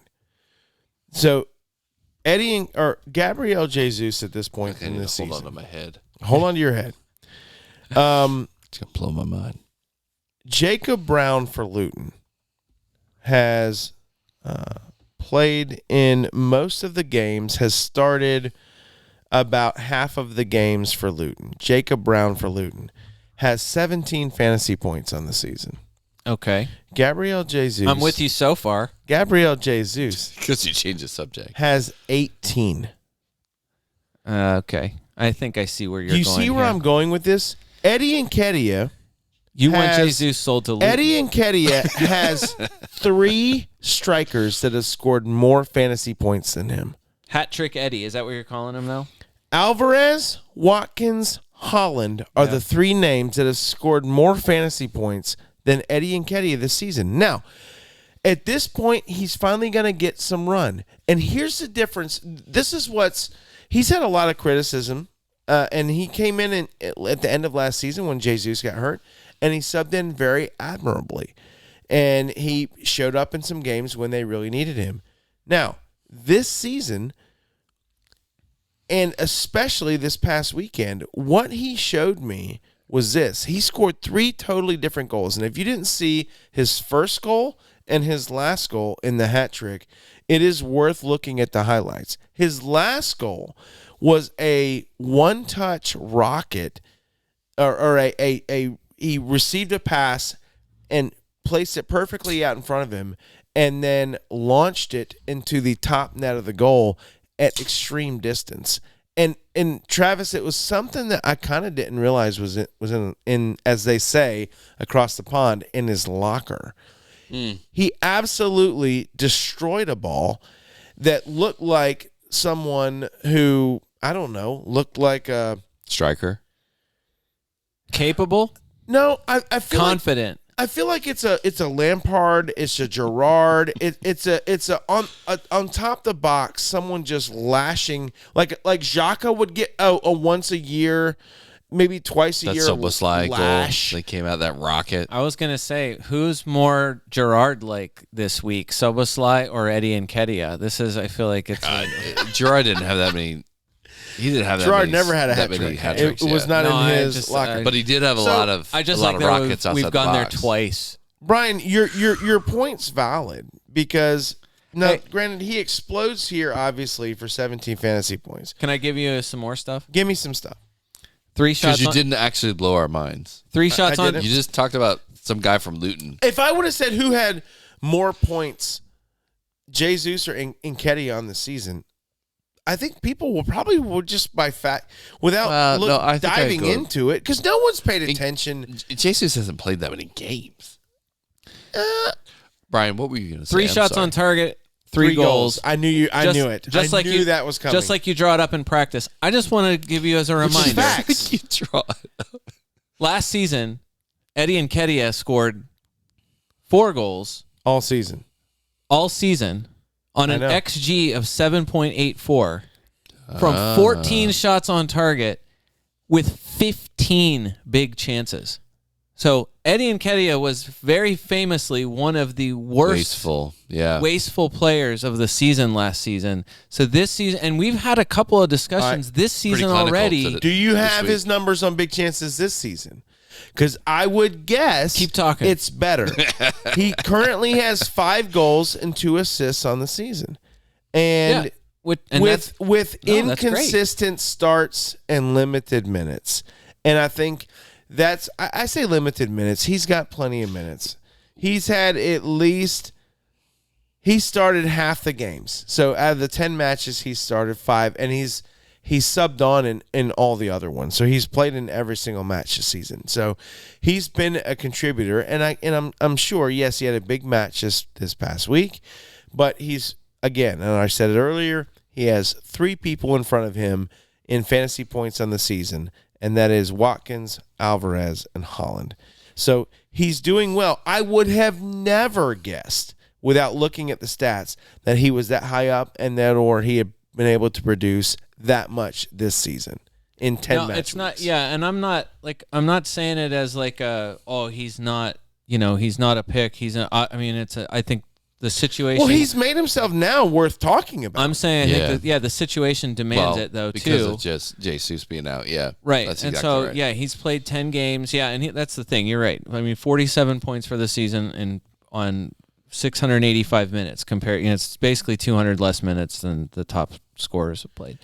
But 7, like 5 goals, David, from 7 shots on target for the season. So in other words, that's completely opposite Right. of what you mentioned last season. And what I will say is this. I'm just telling you. Look, other good teams have played Sheffield this season. Sheffield's had a kind of a crap schedule to start the season. Other teams have not been able to do this. For whatever reason, Eddie looked a little different this match. Yeah. And I'm just saying, I wonder if it's not maturity. He's given chances. If this is all of a sudden now it's like, this is mine, I can really put a marker down here and say, hey, Jesus, when you come back, you're going to have to hope that I'm injured type of a thing. I'm just saying he looked a little different. And I think maybe it's just been a natural progression. I haven't seen him score these types of goals before. I've seen him score goals. I haven't seen these type, and I just wonder if we didn't kind of witness a little bit of a coming out party, a little bit of maturity happen right in front of our eyes, and going forward things will be different. If that's the case, 5-5. Yeah. 5-5. And let me tell you, the schedule is decent. As look, they're at Newcastle. It's never easy going to St. James. And then after that, it's home Burnley, at Brentford, home Wolves, at Luton, at Villa, home Brighton. That's their next, 7 matches, however I mentioned. So let me ask you this. I was going to say, you said coming of age. I wanted you to, can you cue? Your video is paused. Did you unpause it? What'd you do?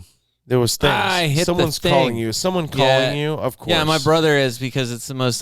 Listen, I told you before the podcast. This is not a fantasy football podcast. This is a FPL America podcast.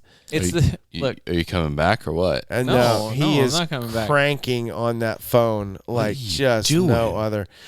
Calm down. What I was going to ask you, Dave, Ask is me. Yeah, let's carry this. let me finish. Muhammad El Let's Neni. carry the water. Muhammad El Neni got an assist in this match. Are you buying El Neni? He got a total of Listen, 1 minute. El Neni, did he come on for 1 minute? And 1 get an minute assist? played, 1 That's assist. Amazing. I think from a stats perspective, that's pretty good. That's got to go for something. It's extremely. you're an extremely bringing high that? rate. It's a high rate of return. You got to really like that. You have to saying. at least talk about it. What I was going to say is, you said coming of age. I was going to say I wanted you to cue Welcome back, by the way. I wanted you to cue up Neil Diamond. Girl, you'll be a woman soon. I love that I was he gonna has say, to do this now. I was gonna say Urge Overkill because that's Pulp Fiction, but that's probably the old heads would understand that one maybe a little more. I need to but watch that. It's been a while It's since a I've seen remake that of the movie. Neil Diamond song. The millennials don't even know about that. Do they even know about that movie? Hey, don't alienate. Millennials, I don't. I was gonna Do say, they know? no, I don't blame. No, millennials are closer to. Would they know Pulp Fiction? You hate youths. Youths? You hate Gen Z and Gen Y. That's who all right. you're. That's who We're you're. digressing way too far. No, that's Hold on, Travis. Hold on. This is good. that is who you are against. All right. Those are the people who are making fun of you. I'm against them? When you go to when they're not at the mall, but when you go to Target, They're definitely not at the mall. don't go to He's at the Target. mall, but they're not there. point is, This guy's going into like Bed Bath Beyond and stuff. They closed down. yeah, they do. They close did. down. I like them. You were not talking about El Neni. You're not talking about any of these other people. Saka. We need to talk about Saka. Yeah. Saka, Odegaard. Odegaard for whatever. Something's going on with Odegaard. I'd sell him. I've been trying to sell him. I haven't been able to get there. This is 4 weeks without a return. This isn't just a simple like they're playing the worst team in the league and they're at home and you don't have the word. Like there is a Champions League matches in the midweek. I do think that Odegaard got rested. I think Odegaard got completely rested. He got rested. They scored 5. Yeah. So what are you worried about? As a fantasy owner owning Odegaard, that's not really where you want to be. He's Correct. In real life, I'm loving it. It's great. In fantasy, don't love it. He's too good to not matter again. I've had a little bit of a plan. I've had hits the last week. I just didn't want to take 2 hits this week. That's why he's still in my team. Odegaard's too good to not matter again. Martinelli's too good to not matter at some point. But Yes. Saka's the guy. Saka. You had something on Saka. Let me hear it. He did not do anything in 73 minutes except create one chance, which turned into an assist. Right. As much as I want to ask you if that's something bad, you just look at the totality of matches this season. He's blanked one time this season, and it was in a game that he actually played. So obviously he did not play against Manchester City. Right. That part of it, I guess, is not bad. Like, look, even the last 2 weeks, 0.2 expected goal involvement, 2 assists. Yeah. Like, all he has to do is play. Yeah. Tell the world what you're expecting them to do at Newcastle this week. Ooh. My prediction for the Newcastle match this week, man, you kind of caught me off guard here. That's a good question. The reason why I'm just saying, I think this. I'm just saying. I don't think there will be a clean sheet before you go leaping toward them. I'm just saying, like these are two of the best defenses that objectively by numbers, 2 of the top 5 defensive teams in the Premier League for the season. Arsenal has been better, much better away from home defensively than they have been at home. This goes back to last season, this calendar year. They have been better away from home than at home. They're away at St. James defensively, and I think Arsenal will have a better chance of keeping a clean sheet than Newcastle will at home keeping a clean sheet. Okay. So I don't look. I think this game has it could be 1-0. Well, it could be a lot of things. I could be a moron and just throw out a bunch of score lines. I need to land on one. I would say 2-1 Arsenal. I think it's 2-0 and Newcastle brings one back and makes it interesting at the end, and I think it's 2-1 Arsenal. Wow. Callum Wilson. It's a little bit of a bold call there because I don't love it at St. James, but I think I'm going to go with that. All right. Defensively, you get everything you were hoping for, except the people who unluckily brought in Gabriel. Brutal. I look. This goes back to what I said. I was going to say, had he turned a corner? Can I give you something that someone talked about? That's a prominent FPL account. Does it go along with what I've said? No, it's the opposite of what you've said. Well, then they're a crazy person. So it's somebody that is well known. Okay. I don't want to name. Piers Morgan. This is not a call out. Okay. I do not want to make it that. You're calling out Piers Morgan. He's calling out me. This is absolutely not Piers Morgan. All right. He was saying basically Gabriel has not really put a foot wrong this season. Fair. And that the suggestion that there's something behind the scenes going on between him and Arteta, because why else would he not play? Why else would he have been benched? I can find the exact quote. I can tell you. That's interesting. I haven't heard anything of that, but look, he's been there long enough to know that, you don't mess with the top guy. If you're messing with the manager, then you deserve what you get. I don't understand.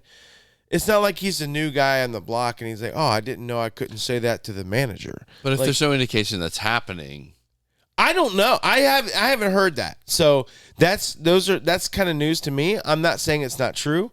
that's weird. I haven't heard that from my sources, but Those elusive sources. Sometimes things happen. And if something's going on behind the scenes and we don't know about it, it's possible. I just I don't know. Maybe Gabrielle's parents are getting kidnapped too. I don't know. And they just kept it under wraps. That's horrible. I should not. That's not jokeable. That honestly, I should be shot. I should be hung at the gallows. I should be hung at the gallows for that comment. Taken to the guillotine. I mean, that's ridiculous. It's bad that he's not in the lineup, but it's not like it's September 11th. Right, exactly. All right. This guy. It's not like it's the Holocaust. I mean, right. okay. All right. Okay. I'm just saying, all these are horrible examples. That's my point being here is that's just ridiculous. All right.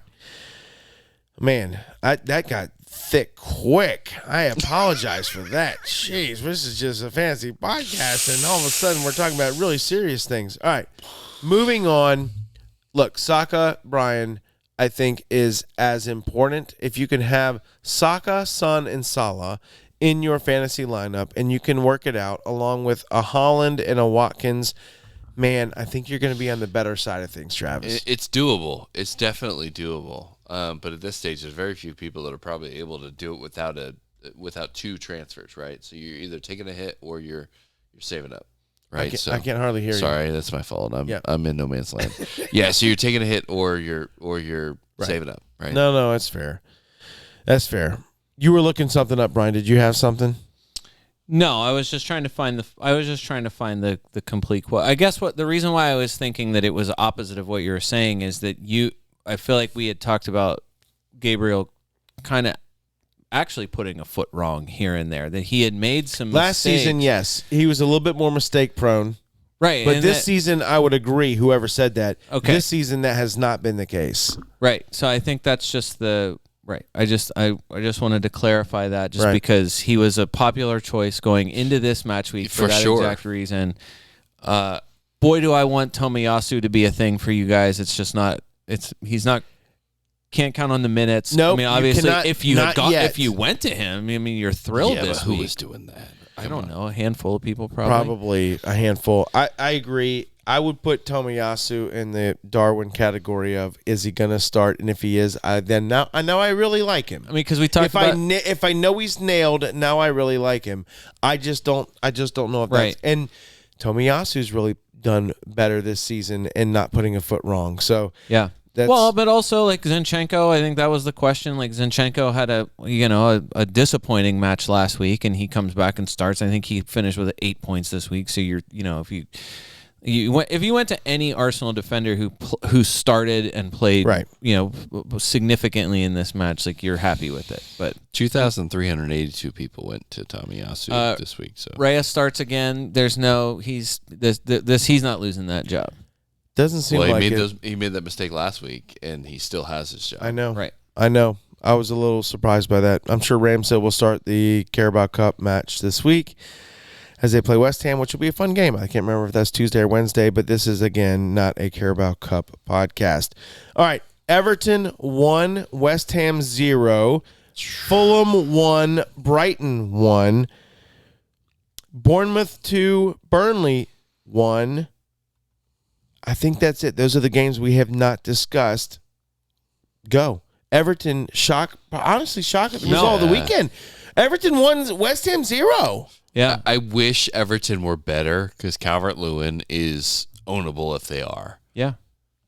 Well, Travis, Brian said earlier, up until the last couple match weeks, Everton had the highest XGL season. But they're not except converting. Dominic Calvert-Lewin wasn't on the pitch. No, he is now on the pitch. They were ahead of City, and I'll give you a number for Everton XG for the season so far. They're 9th for the season. Okay, so not as high as I thought. XG from open play of 13.32.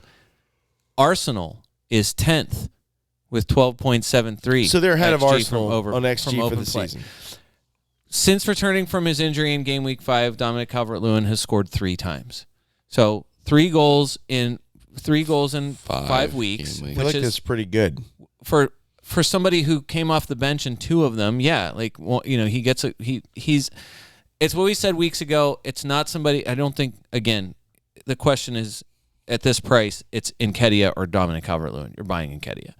I'm just saying Calvert-Lewin's not a crazy choice. Right.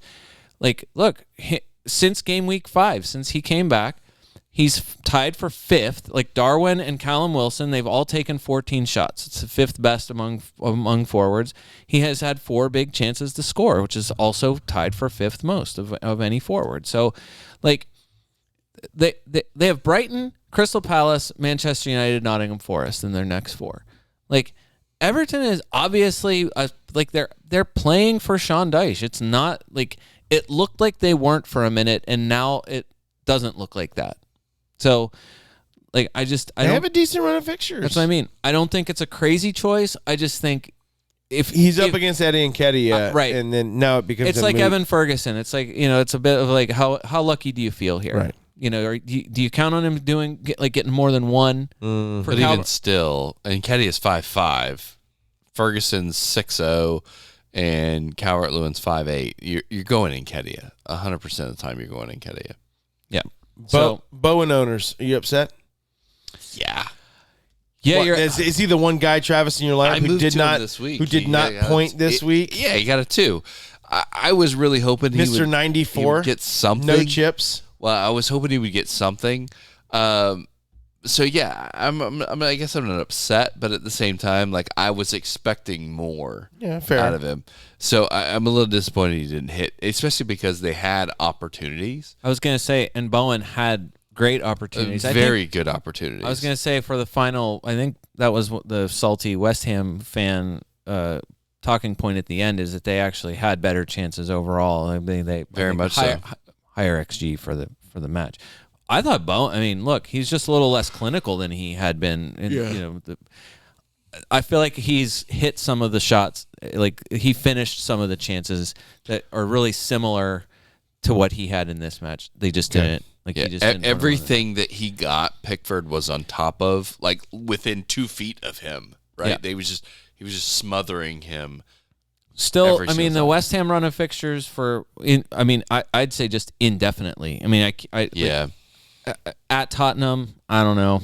That's not a great one, I guess. But there's not one for the next 8 weeks or something like that you look at and you're like, I don't love that. Would you rather have Bowen or Madison? If you have to pick one, I don't know. I might take Bowen. From a fixture standpoint, I think you're better off with Bowen. But from a form standpoint, it's real close. Is it though? I think so. Look, they're pretty much even Steven. Madison has them by 2 points in fantasy points on the season. I definitely like Bowen's fixtures moving forward. Yeah. Over the next 5-6 match weeks. Yeah, and I think overall, this result makes me go, what the crap? You're home to Everton? You're losing 1-0?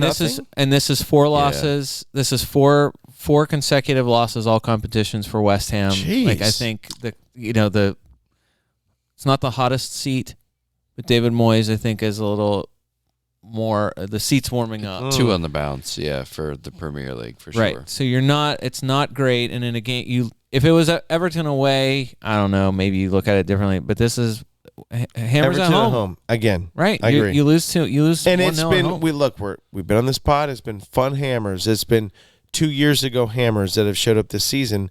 Although last year's Hammers seem to have showed up over the last few match weeks. Yeah, which is why I just think I hopefully the fixtures the kind of the talk is like Forest, Burnley, Crystal Palace, Spurs, Fulham. Right. If they keep souring in this run of fixtures, then it is then you just abandon 100%. Abandon all everywhere. I mentioned it a few minutes ago. Brighton 1, Fulham 1. Nothing to talk about with Fulham. I don't have any Brighton guys. You guys have any Brighton? There were a lot guys? of people moving to Matoma. Yeah, and I still think it's I like it. I still think it's a good move. I think it's a good move. Yeah. And do you want me to not think it's a good move?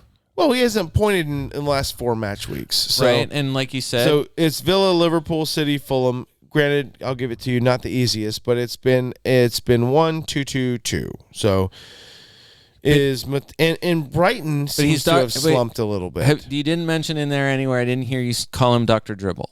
So that's the thing. I just feel like he would probably be second to Sterling with touchy in the box. You're mean. Just saying. You're mean. I don't doubt his talent. I just, at this point in the last 4 match weeks, are doubting results, and it won't surprise me. Look, they're at Everton this week. The mighty, fantastic, climbing the table Everton. I mean, what's he going to do, Brian? Score? He's got Everton, Sheffield, Nottingham Forest. Norwich is not in the not league. Norwich. And then he's at Chelsea, home Brentford, home Burnley. Yeah, so he's got a decent schedule. Brighton's schedule is nice. What's bad for Matoma? And it's something that it's not impossible for this to happen. He can get the touches in the box. He can have all the involvement that you want. So 9 touches in the box this week, which I think 11 was the most of anybody. Okay. So he's in the box 9 times. It created 1 chance. He took 1 shot. It was off target. So Matoma's done that a lot this season, where he just he's snuck it past the post. He's doing all the work, and it's leading to nothing statistically. So not good, but it doesn't change. I don't know. To me, it always turns into eventually a discussion of what are you buying? You're buying the talent. Are you buying the opportunity? This week, how many more luck chances do you need to see from people? It just didn't happen from this week. Brighton, they were a little down. They just seem weary. So is Europe getting to them?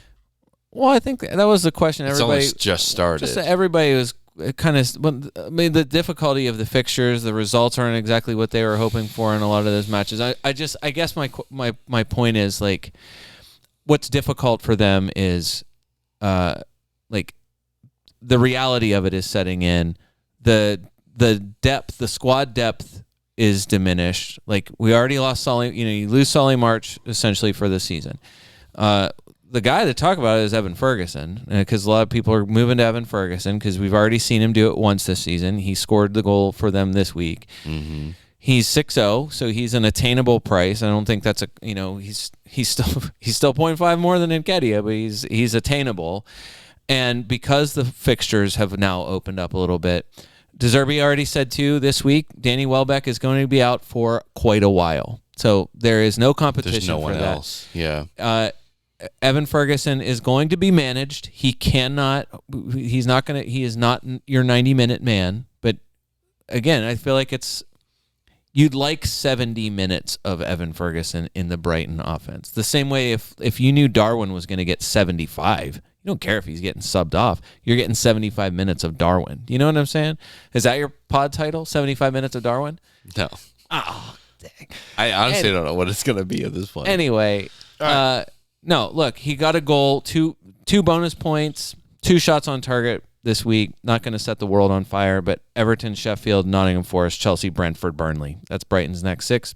What are you going to do?